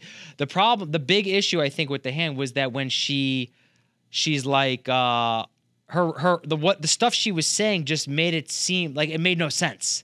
She was backtracking and then she was like I said this, but then I said this. And obviously she was flustered. Like it was pretty obvious, but like we'll never know unless she admits or something. But like it's gonna sound. I think women in general, they don't like drama and want to involve in those things. Yeah. Like let's say my mom was playing that spot, and like I mean she doesn't know anything about poker, but like to avoid all the drama, I could see my mom like wanting to give the money back just because to like avoid all drama. Yeah, She's like, I don't want to be involved. I don't want to be like everyone's ganging up on me. I Yeah. just want this to end. If I can just give the money back and all this attention will end, I'll end it. Yeah. I think most women, I could like from my perspective, they would do something like that. I agree. I don't think that the giving the money. A lot of people are like, she gave the money back. She's guilty. That's the end of the analysis. That's all I have to think about. I think that that's not valid. Yeah. I think it was not a money thing. I think it was just like, oh, I want to like stay out of trouble, be under the radar. Whatever. I don't want all this attention on me. Blah blah blah. Yeah. So, but yeah, like it's one crazy hand. Like I don't know, like cause like the way. Cause like okay, so the big thing that I remember is like the issue is like okay. They were like, I thought you were like, they were like, why'd you call? And she's like, well, I thought he was bluffing. And then she was like, she said something like, I don't remember now exactly what she said, but she was like, I thought you had like king high. It's like, okay, well then how do you call 10x pot with jack high? Like it makes, then that's like, that's not a valid answer to that. Did she say she thought she had a 3 or something, bottom pair? There was that was I think one of the things that she said at one point was she's like, I thought I had a 3 because if you look, I had a 3 the hand before I had jack 3 or something. The hand right before she had a pair of 3s and she got confused. But here's the other. But then, see every like it never adds up. Okay, so I remember I talked about that in the video that I made and I analyzed it. But the problem is that if you go and you look at the footage, she looks at her cards right before she calls. Like so it's like that theory is like, how's that valid? Like you can't misread. Like she goes back. Like the very last thing that she does is like, so then that story doesn't make sense. So it's like, well, if you thought he had king high, you can like you can't call. But also the thing is just like, let's say you're cheating, right? Like that guy, like what was But his cheating name? just seems so far fetched too. Yeah, like the thing is like, what was this guy like was cheating on stream? What was his name? They had the lawsuit with a P. Palato or something. Pascal. The Mike Postle. Postle. Like I think it's like it becomes like stealing. It becomes kind of like an addiction. You want to do it all the time or something because, like, I mean, if I'd be cheating in a game like this, if I'd be me, like. I would try to be fucking subtle about it, like not make crazy, like you would. I mean, I don't want to do anything like that, but like if I'd be someone who it would be so easy to have a very comfortable win rate. Yeah, by just taking 2 or 3 spots. Like not making those crazy check raises multi-way. You don't. If you were a cheater and you were even half good at it, you could easily get away with it. Like I think so. Easily, it's. I mean, as long as you're getting decent information. So from somebody, the thing is just like, I feel also if you cheat in a spot, I know you wouldn't take that spot, like of course, but then that doesn't prove anything. Is the problem? It doesn't she did take like these crazy spots where she was doing like min raises with like cards that didn't make any sense like a few times, but that was her MO. She did it a lot. Maybe I don't know, man. It was just crazy. But I play with Robbie a lot online and stuff, so I thought it. I don't know. It's just, I guess we'll never know. Maybe she lied to me, maybe not. She plays very erratically though, right? Like that kind of matches her style. Online, she's very passive, I would say. Yeah, I don't know. yeah, It's just weird. Yeah, we'll never know. It's crazy thing. Like all these on stream too. I just feel like you have to like make it. I know everyone's watching. You know, I know. It's like it's so dumb. How could you possibly? Anyway, have you played on any live streams? I played one. I played live at Dubai a couple years ago. Okay. Lost. Have you tried to get into another big popular topic in poker that I think is a good maybe one for us to finish about talking about is like the politics of getting into games. That's like the big topic, especially you know about that topic. Yeah. We've talked about that topic because you know there was games that I was involved in and I knew a lot of the whales and I was maybe a whale and you were like, how can I get in this game? And I'm like, the whales don't like you, buddy. You're not getting in the game. Yeah, that's and you know like. You dug your own grave, you know? I feel like the opinion about me and with people I know is very polar. Like people really like me or they don't like me because I'm a very authentic person. Like sure. I won't like not be myself to like please someone. Yeah. Unless it's like unless they're gonna pay your whole year off. Yeah, unless it's like super like even though I just feel like it feels too hoary, right? Like yeah, I don't know. I just feel like it's not me, you know, like and then the thing is also like in the poker world, like I genuinely become friends with like a lot of whales, you know? Yeah. So it's kind of like because you spend a lot of time with them. Yeah, and they're cool people, you know, like of course. Like most of the whales are badasses. They made a ton of money. Yeah. And they could fucking lose $1 million a year playing poker and it doesn't even affect them. That's pretty fun. That's pretty cool. Yeah, and like I think the best whales are like the one who like they're like they're happy you're winning or they're just they're having a good time. They don't really care. I think those are the best. Like they're because like they know in what spot they're. They know they're losing. Yeah, they're just having fun. They're paying for their entertainment. So like, it's weird. Like it depends like on your level of like competition. Like you know when I know like everyone has been like the fish in what in certain aspect in their life. Right. You know like I don't know, you go play tennis with like pros, you know, you're getting wrecked. Yeah. Like if you pick the wrong game, you're a fish. Yeah. If I pick the wrong game, I'm a huge fish. Yeah. Most games I'm a fish. Almost everyone except like very, very top pros, they can be the worst player and it's for sure. And it's a different dynamic, you know, that's another really cool thing about poker is that you could be like in golf, there's a general system, right? If you're a scratch golfer, you're better than like almost everybody that plays golf. But like in poker, you know, I could go to the Hard Rock and I could be for sure the worst player at the table, or I could get invited to like a really, really good game and I could be maybe the best player at the table. And like, I'm still the exact same player. Nothing about me has changed. I play in this game on Wednesday and I play in this game on Thursday. And I go from like, I'm going to lose 10,000 a night on average here. And I'm going to win 10,000 a night on average here. And what's cool also is just like when it's new players or something, you never know. Like and like their sample size, like the number of hands you play is like very small. So how I do it for me when I play tournaments, I assume everyone's bad unless I know you, and then I level you up. Interesting. I don't put you good and lower you down. You know, I assume that's funny bad. because I played and I did the opposite. I assumed because I felt like as like a defense mechanism, I'm like, I'm just gonna assume people are good, and then if I see someone do something really bad, then I'll put them in the bad category. So I played in the Hard Rock main event. This was like a year and a half ago, and the first showdown we went to, like, guy limps middle position with 7-9-0 in a 10-handed tournament, and I'm like, all right, fuck, this guy's bad. And then like it's like a 4-way pot, and like small blind like completed with like 10-5 off, and I'm like.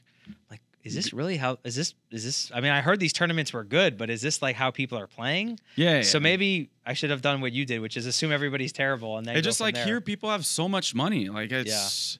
I thought when a couple years ago, I thought like a 1K was huge. Like now it's like this. Now it's like a micro. Yeah, it's just like $20 onlines are tougher than like a 1K. It's pretty crazy. Yeah, like Do you still play on like real, not private online app games? But yeah. Do you play online? Yeah, when I'm not in the US, like I play I try to play. It's good volume, Where good where practice. so it goes based off region, right? Yeah, So when you're in Canada, what are your options? stars. Oh, Stars works in Canada? Yeah. What is Stars like these days? Is it still juicy? Oh, way less. Way less, right? Yeah, Yeah, because they lost America. Yeah. They lost all the American fish. Yeah. If America comes back, it'll be very good. Is there talk of that for Stars? I mean, I don't know. Like it's. So wait, let's go back. Let me stay on track. Yeah. So in Canada, you have Stars, Stars, GG. Party, but Party's kind of dying. 888. Some of these also like are like you're like it's a skin, right? But you're sharing player pools or no? No. They don't do that anymore? No, they only do that here. Oh, okay. Like I think New Jersey and Nevada have a WSOP, right? They Yeah. can play each other. Yeah. No, back home I think, and it's like a worldwide player pool. What's this like? Do you play ACR? Yeah, Or sometimes. it's tough, right? I think it's the best site. Really, because America plays on Yeah. ACR, Yeah. but you think it's the best. Interesting. Yeah, I mean, my friends that play way more online, they could tell you which one to their opinion is the best, but like I don't know, like I feel like let's say the Venom, the tournament they have every couple months. I remember that tournament. It's so sick. Like, Is it? Yeah, like for like a $2,600 tournament, like the skill gap is. Do you remember Ryan? Did you ever play with Ryan Fair? Remember Ryan? His name was Toe Tag You on PokerStars. He was a crusher. He was sick. No. He won a scoop event for like 1.4.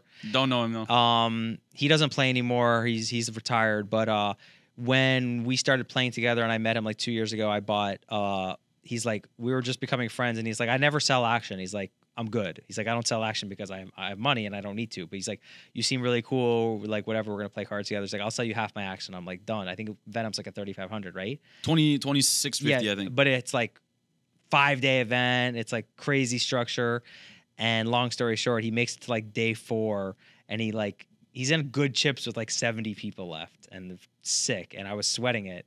And he went on tilt and busted, but it was like crazy to watch, like having 50% of a big tournament. Like I think first was like 4 million.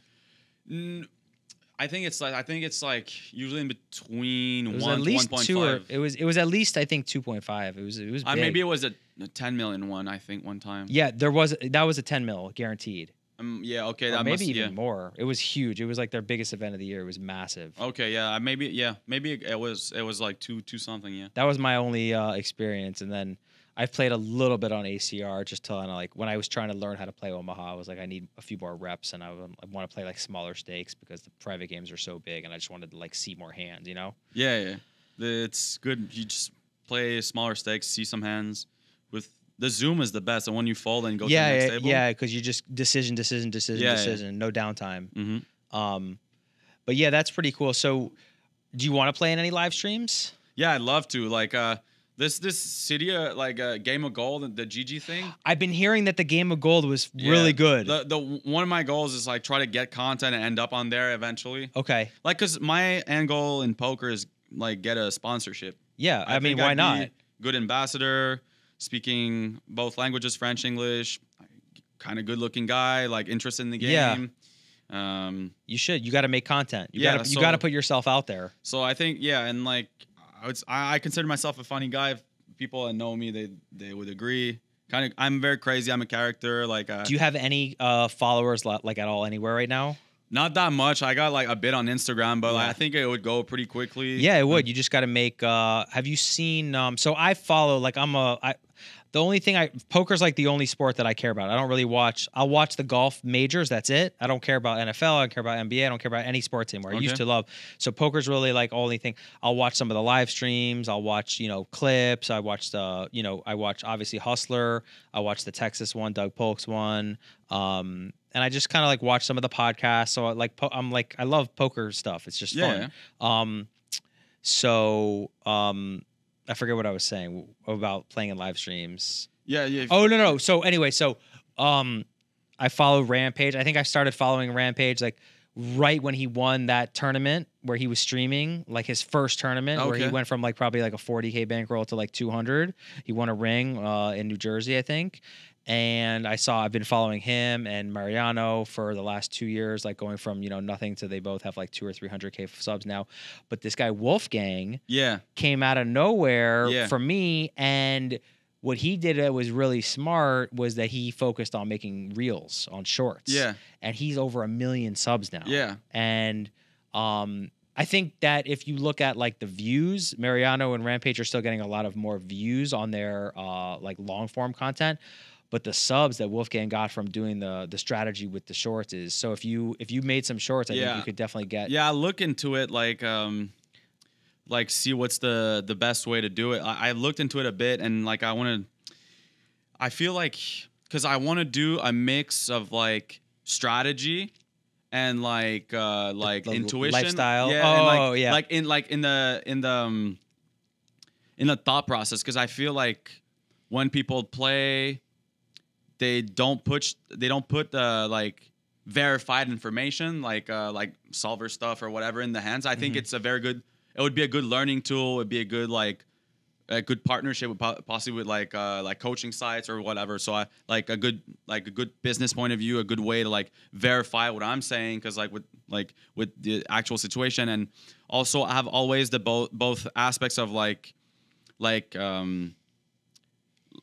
base like game theory stuff, and then like the live aspect, which when you play with humans, when you have to have both. That do absolutely random stuff. And then in poker, me and some friends would say there's always like the random factor, like on the river when you get check raised, right? How often people are bluffing? Very, very like almost never, but like that sometimes you have the random factor that it depends. Lately I feel like it depends who your opponent is. Yeah, but like I'd say like on tens of thousands of times, man, it's so rare people bluff. Like it's so rare. Like in Hold'em, like in PLO, like with the blockers and stuff, it can be more of a thing. But like or just being raised on the river, I don't like how often a 60-year-old guy raises you on the river as a bluff. Yeah, I feel like that I agree with. Like, and like online, these guys would be like, all these like German guys, they'll be, oh yeah, but you have this blocker and blah blah. You have the top of your range. Like fuck that, man. Like he's never bluffing. Like you can overfold here. Like you can definitely overfold here. Yeah, all of it, and then that's how you make the most money. You look down. You just can look down on the guy with like live tells, and it's something I want to talk about, but not too much, because I think it's extremely valuable. So I'll leave it. Yeah, that's the problem with poker, is that you don't want to like give it away. You don't want to tell people what you're really thinking, because then they'll use it against you, and then you have to meta adjust. And I mean, the good thing is that especially with tournaments, you're playing against like total randoms always. Yeah, and people like they just NPCs, man. They don't even notice what's going on. Like it's like so obvious. Like me, when I play, like I put my phone away, and then I just look at everyone and then their cards. Like you get a big edge from doing that, by the way. Which even a lot of pros don't do that. They're like on their phone the whole time, and like I think in live poker, like I'll just say it once, people can do it whatever they want with it. Where you make the most money is just like by looking at people like pre-flop and on the river, and just like you can think about their range and stuff, but just like how they behave, like the way they bet, how much they bet. Like getting like when I saw the guy limp middle position and then call like with 7-9-0, like that, if I was on my phone on Instagram, oh my God, like I'm so much better off now knowing that. And watching that hand. And that's like a little information. So like if you have this and then you have a little more and then a little more and then it grows, like you have the whole table now, and then like I have very good memory. So like over the years, there's people I played with them before. I still remember stuff that happened. And then this is better than any online, any poker courses, I think. Like, especially like earlier stages, or like earlier and deeper. But like it's worth so much. Yeah, you just can't like. If you're just like, man, this guy's like, I know the way that this guy plays. He's so capped and he plays so soft. Like I can get away with fucking murder here. Yeah. And then like, you know what I mean? Just like, okay, so like now in Hold'em, big blind bluffing is way more of a thing. Like 3-bet bluffing, since like maybe like I would say 3 years, maybe very popular like last year. Button opens, but big blind's supposed to be bluffing more now. Oh yeah, like so. Like, or late position open, late position call. So like attack like cap ranges. Like let's say a 40% open range and like a very like the best spot to me is like something I know like reg opens, like I know a cutoff range in tournament, which is like can be very wide, and then you have this lady on the button or like older guy that like literally will do this. Like the reg talks opens is like I know Jack 9 suited, whatever standard, and the lady on the button look at her card and like it's gonna do like this, and then call right away. So she didn't think about nothing. Yeah. So what does that say? She has a decent hand that she wants to play, but it's never a premium and it's never shit. She never she didn't even consider 3-betting. No, so like so what is that? It's like small pocket pairs, a suited ace, or like decent Broadway. But none of this is top of range. So if you attack that range in like a 40% range with fucking king 3 offsuit in the big blind, yeah, it goes 2 big blind, you go like 11, and then people like. It's very hard to play against that play because I know like her range very well, and me it's like they assume it's strong, but it's very polar. I'll have very bad hands and very strong hands, and I think it's a lot of money is being made now in those spots. It's very hard to play against, like because in live poker I always assume people have it and they do have it way more, but then when you play with Europeans or like younger guys, like they can actually have like Queen Deuce offsuit in that spot or Jack 4 offsuit, the Robbie or something. They can have like, so it's a lot of adjustments and you need to pay attention, you know, and it changes the game a lot. And I think that's, it's a good spot to attack like, those late positions or even like early position from the attacking from the big line. You get a lot of credit. Like when someone 3-bet you from the big line when you open under the gun, you're worried, you know? Yeah, you're like, fuck, this guy's like, you're repping such a strong range. Yeah, exactly. Like, so I think it's an interesting part of the game now. Something definitely people need to look into, and it's fun. Yeah, the game. You study a lot. I try the most I can. I review spots a lot, and I think in tournaments.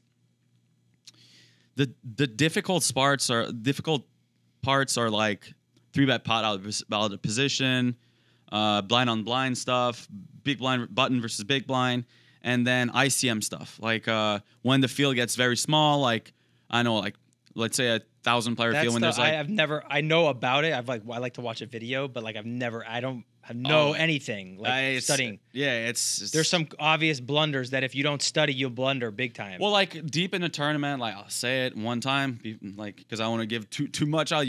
There's almost no flatting. Like you never call. Like you always 3-bet or fold.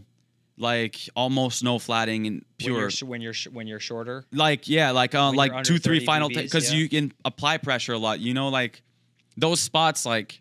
The whole game is all fold equity, right? Yeah, basically. like you because you want to play for stacks and like people you want to put max pressure on people. You know, when you have 25, 30 big blind, it's you want to call a raise and call a squeeze. You know, oh fuck, like I have a third of my stack like involved. The flats, there's like you can like count the flats on your hands, right? Like under the gun opens and you have king queen suited on the button. What's that? That's like one of 5 flats, something like that. Yeah, like it's very few. Like that's one. Depends on the stack under the gun raises, too. you have 9s in the small. Yeah, you're not happy. I'm just coming up like off the fly, like with fucking spots that make you just like it depends gross, on how much effective he opens. Of course, all the variables matter. Yeah. Is he a reg? Is he a fish? Like his stack, your stack, depending. Like let's say you have like 25 big blinds, he has 30, and there's like on the final table, and you have like 5 stacks with less than 10 bigs. It's like it might just be a fold, you know, with the 9s. Yeah, because like. You have to be so tight because everyone's so short, you know. Like, ICM pressure is insane, you know. Plus, you're like ahead of like 2 hands. You're crushing 7s and 8s. Everything else you're flipping, and then you're crushed. With the rest of his But range. It's just like, okay, like you call, flop comes like Queen 8-5, check call 1. Then turns a 10, like what do you do now? Turns a jack, what do you do now? Or turns a brick, he bombs it again, like what? Like it's always guessing, you know? And like that's why you can be so much pressure can be applied on you, which is it's very fun part of the game. And what's good is just like some people don't give a fuck. Like some people that like they don't care about ICM or anything. Like, Yeah, they just, I think that's one of the reasons I like Rampage. Like, I feel like a lot of his success has come from like the YOLO mentality, and it scares people. They're like, "Fuck, this guy's like, he's competent, but he's also crazy." Like, I'd rather just fold and give him the pot because he's gonna play for like that mentality of like, anytime I play with like this guy, like I have to play for stacks. Like, yeah, I you know what try mean? to apply a lot of pressure like Yeah. that too. Like, I think it's the best way, like, to trying to be detached from the money. Like, obviously, when the pay jumps are crazy, or it's different because, like, you know, when you reg a tournament. Well, that's when the crushers make their real money. Yeah, They don't exactly. care. Like, I don't care how much we're playing for. I'm still gonna fucking jam with fives. Like, I don't care. Yeah, the thing is just like when you play and you know, you start a tournament. Let's say it's a 5K buy-in. You play, I don't know, like, let's say the big blind is 100, 200, 250 big blinds deep. Like, it's like you're playing if that's 1,000 big blind. It's like you're playing like the first few blinds, like you're playing like 10, 20. You Yeah, know? Like yeah, $10, $20. You have yeah. like 250 bigs blind. Yeah. 250 bigs. It's like you start with 5K. It's like 10, 20. So it's reasonable, whatever stakes. But when you get the final table, when first is like 500K and there's like a million left to play in payouts and you're 5 left, like it's like playing like 500 1K big blind. And people like, some people never been in that spot. Some people will never be in that spot again. Yep. And it's like life-changing money for everyone. So everyone's just so more aware, so fucking tight, you know? So that's why you can apply a lot of pressure, and then I think it changes the whole game, you know? Like, because a lot of people, like they'll reg a tournament, right? Like Right. the fun players, they reg a tournament. Right. And then by some crazy miracle, they end up on the final table. They're Yeah. like, wait a minute. Like, how did I get that? What do How I do now? Yeah, so Yeah. you see their gameplay changes a lot. They get tighter, or they just fold everything because they don't want to make a mistake, but like by overfolding, they're making Oh, of course, a huge lot of mistakes. mistakes. Yeah, you know? of course. But then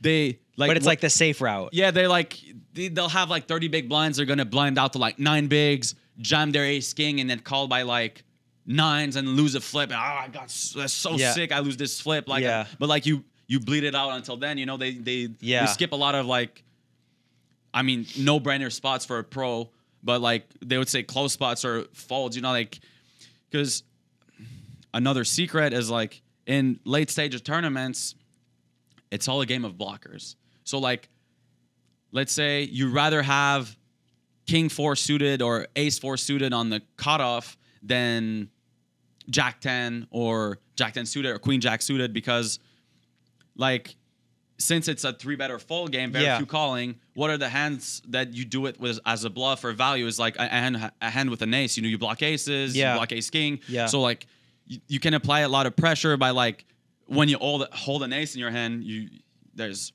one less ace in the deck, so Yeah, there's of course. less The chances combos are they down, have yeah. like a premium starting Yeah, hand. So yeah. you can apply way more pressure with those hands. So when you're recreational, you just get beaten up left and right because you're not comfortable in the spot, you know? And that, like, it's crazy when you understand that the meta of the game, that like, That's one of the things that Yeah. I think that recreational players don't realize. My friend who's a day trader, very wealthy guy that I play Omaha with, he, you know, the way he said it was very interesting. He's like, the only way that you make money in poker is by fucking playing a lot of poker. yeah. And it really, there's a lot of truth to it. Like, it doesn't matter how good you are. If you're not playing a lot of hands, then you're probably not going to be playing them correctly. And because, like, if you only have 5 hours to play, like, you don't want to necessarily, like, put your entire budget for the night, like, on a blocker. Like, even though GTO would be like, this is a slam dunk, you're blocking, like, you know, you have ace queen, there's 3 spades, you have the ace of spades, and there's like a 9-10 king, and so you also have a queen in your hand, and even though you have ace high, like, you have like some clear, like, you know, amazing spot to bluff, but like, you don't play all the time, so you're not gonna get to, like, you don't want to like put all your chips in, because like, this is your only time that you get to play. So if you don't play a million hands, you can't play them correctly almost. The thing is just like, so I think people's brain are very binary in poker, like just 2 options. Like they bet when they have it, and they check when they don't, or give up when they don't, because like, since they don't know how to play very well, like it's like if instinct takes over, like, Yeah.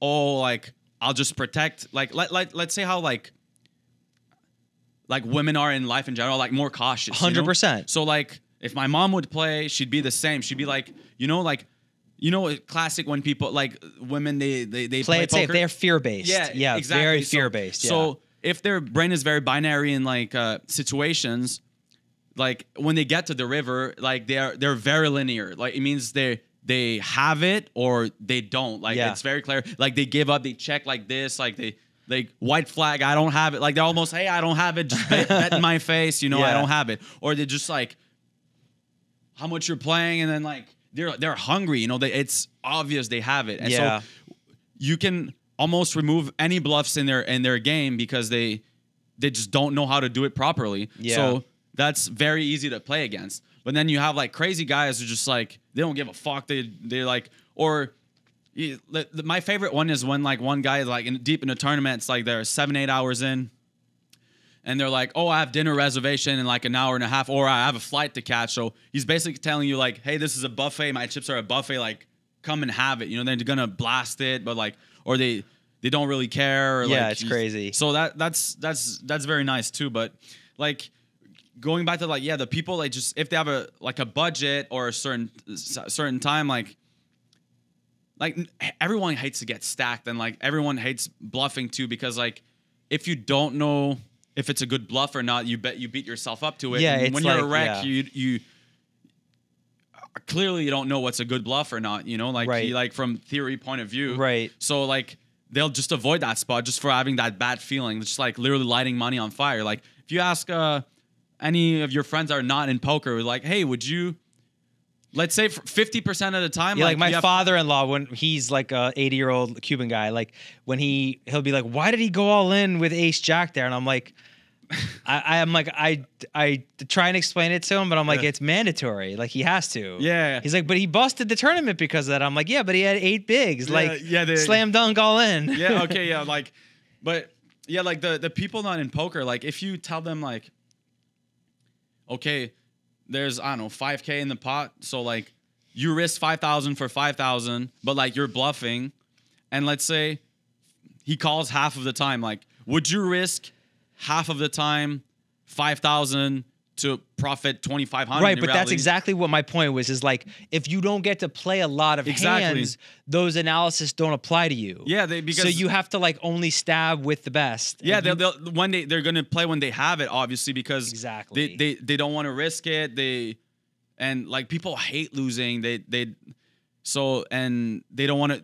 They don't be that guy who makes a mistake, but some people just don't give a fuck too. So like you have both worlds. Because poker really is a game of just endless reps. And it's like, I know that this is a good play long term. Like I know that this guy, like every once in 10, like sometimes like this guy's gonna have, he's either gonna have top set the way he played this hand, or he's gonna have like definitely just a misdraw and he's like king or ace high.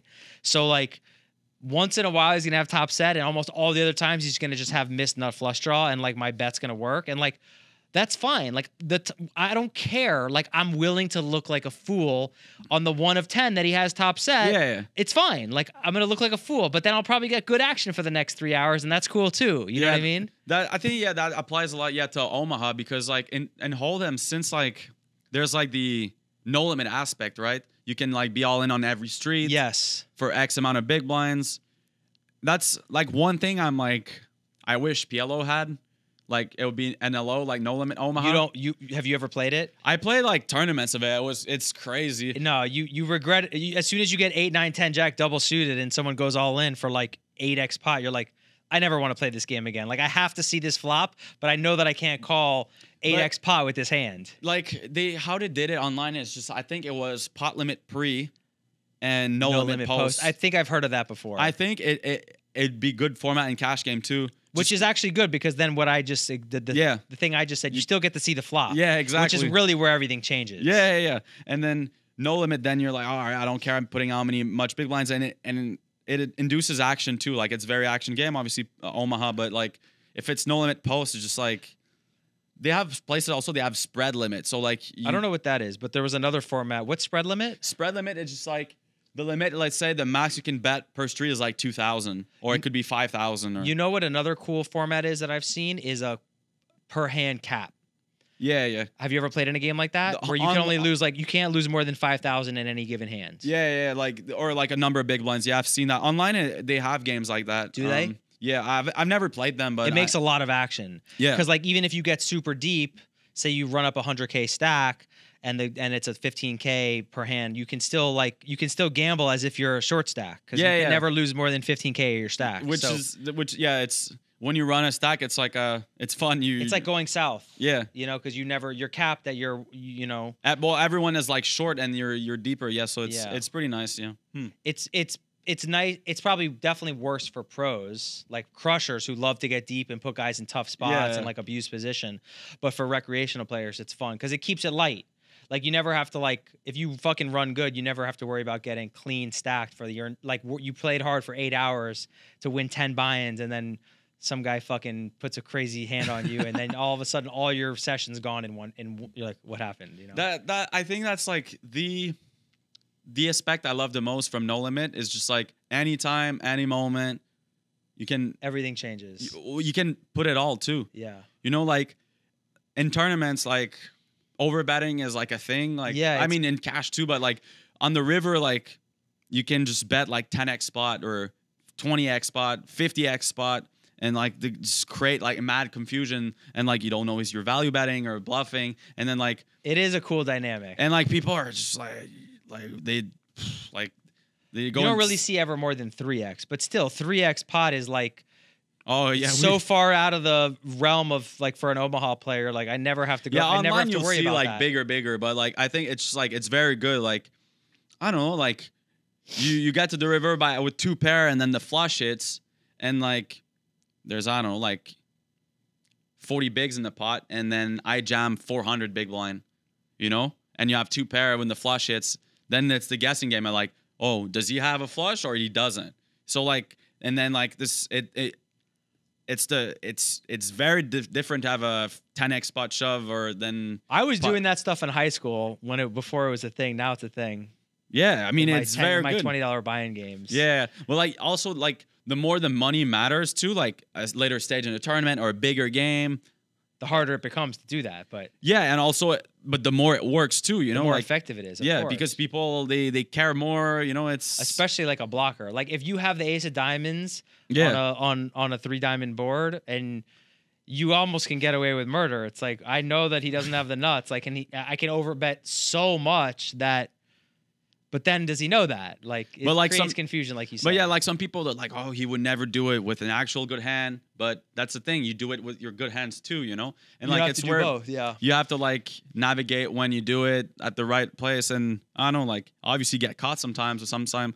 I don't know, like I love overbetting. I think it's fun. It's definitely like a fun part of the decision game tree that I miss. That's one thing I miss. I love doing that. Like when I get to play, I've been so busy lately, but I used to get to go play like once a week. I would play during the day at the Hard Rock and I would play Hold'em. You don't play the Isle game? I do play that game. I don't play a game anymore. It's a little bit Hold'em's. I like playing Omaha now. I'm really like into Omaha for cash. And I like Hold'em, but if I'm gonna play Hold'em, I like to play like shorthanded, and I like to play like really wild games. Okay. The problem with the Isle game is that it's too.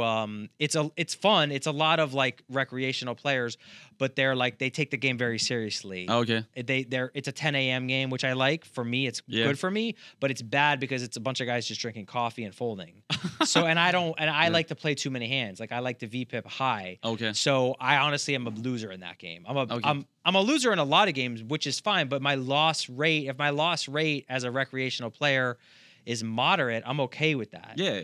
But if my loss rate at the Isle is substantial. It's like there's few pros that play too, right? Yeah, and even the guys like I'm loser against like a guy who just plays like tight ABC, like 9-handed. That game's sometimes 10-handed. Because you VPIP too much. Because I VPIP too much, and I don't tone it back. I could if I could tone it back a little bit, and then I could get them to the point where they're like actually scared that I'm playing better hands.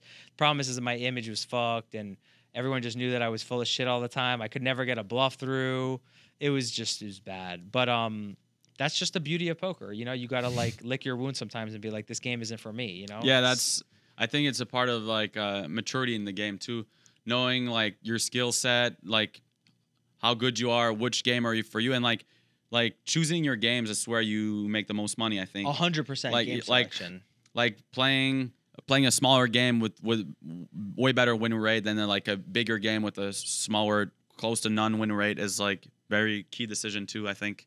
And like a lot of people's ego get in the way, and like I mean I see it with my friends all the time, people I know all the time, like they played bigger one time and then I know they're on a downswing or whatever, and then like they don't put their ego away to go play smaller, and then they end up going bust or whatever, and they have to start all over again, and then just like.